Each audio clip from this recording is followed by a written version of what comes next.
এই সংসদ মানুক আর না মানুক, গণভোটের রায় আমরা বাস্তবায়ন করব, আদায় করে ছাড়বো ইনশাআল্লাহ। জনগণের রায় বাস্তবায়নের জন্য এখন আমরা সংসদ থেকে জনগণের কাছেই ফিরে যাচ্ছি।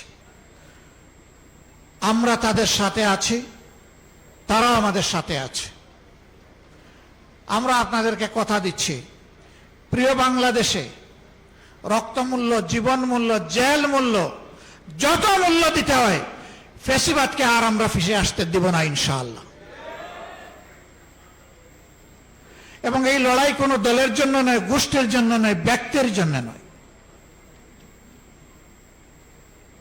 মদ জায়গায় থাকবে আর শুধু বোতল পরিবর্তন করা হবে, এটা আমরা চাই। আমাদের এই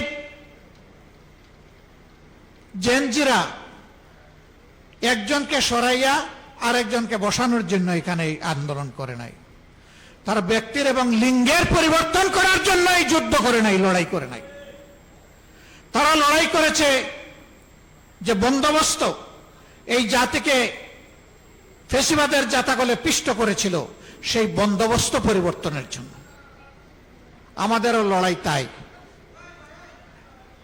আমরা বিশ্বাস করি ন্যায় এবং ইনসাফের ভিত্তিতে একটা দেশ এবং জাতি গঠন করতে হলে একটা দলের নিজের ভিতরেই আগে ন্যায়, ইনসাফ এবং গণতন্ত্রের চর্চা হতে হবে। যারা নিজের দলের মধ্যে গণতন্ত্রের চর্চা করতে পারে না, যাদের নিজেদের নেতাকর্মীদের হাতে নিজেদের নেতাকর্মীরাই নিরাপদ নয়, তারা 18 কোটি মানুষের নিরাপত্তা দিতে পারবে না। তারা জনগণকে গণতন্ত্র উপহার দিতে পারবে না। তারা ন্যায় এবং ইনসাফ জাতিকে উপহার দিতে পারবে না। জনগণ ঠিকই বুঝেছে, 24-এ জনগণ ঠিকই রায় দিয়েছে।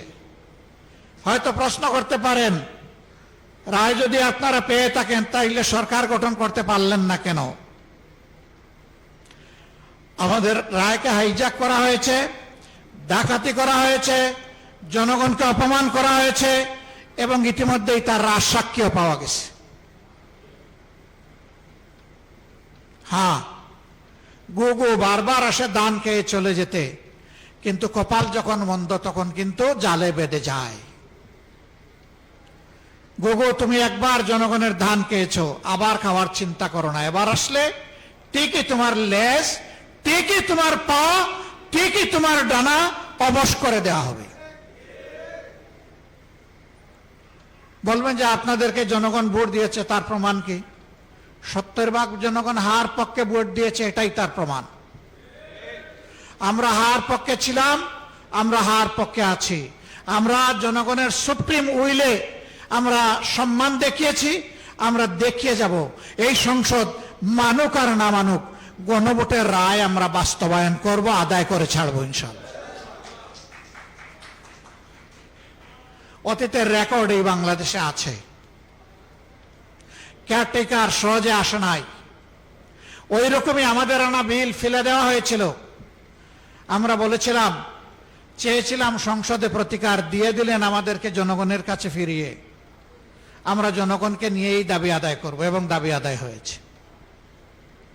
এবারও আমরা চেয়েছিলাম সংসদের ভিতরে ইতিবাচক গঠনমূলক বিতর্কের মধ্য দিয়ে তার অবসান হোক, জনগণের আকাঙ্ক্ষার প্রতিফলন হোক। না, এই সংসদ আমাদের আকাঙ্ক্ষাকে উপলব্ধি করতে, সম্মান করতে ব্যর্থ হয়েছে।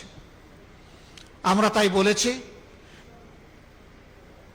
এবং গত পরশুদিন জনগণকে সাথে নিয়ে প্রথম কর্মসূচি বাস্তবায়ন হয়েছে। এটা শুরু।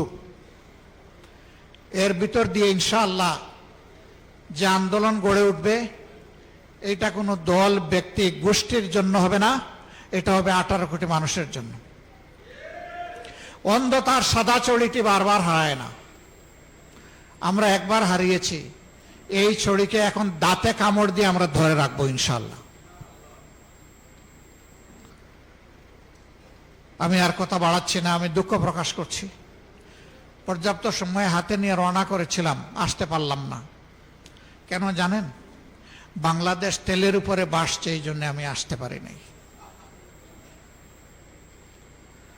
সংসদে যখন সরকারি দলের মন্ত্রীরা কথা বলেন, এমপিরা কথা বলেন, তখন মনে হয় বাংলাদেশে এখন দুধের নহর নয়, তরল সোনার নহর এখন বয়ে যাচ্ছে।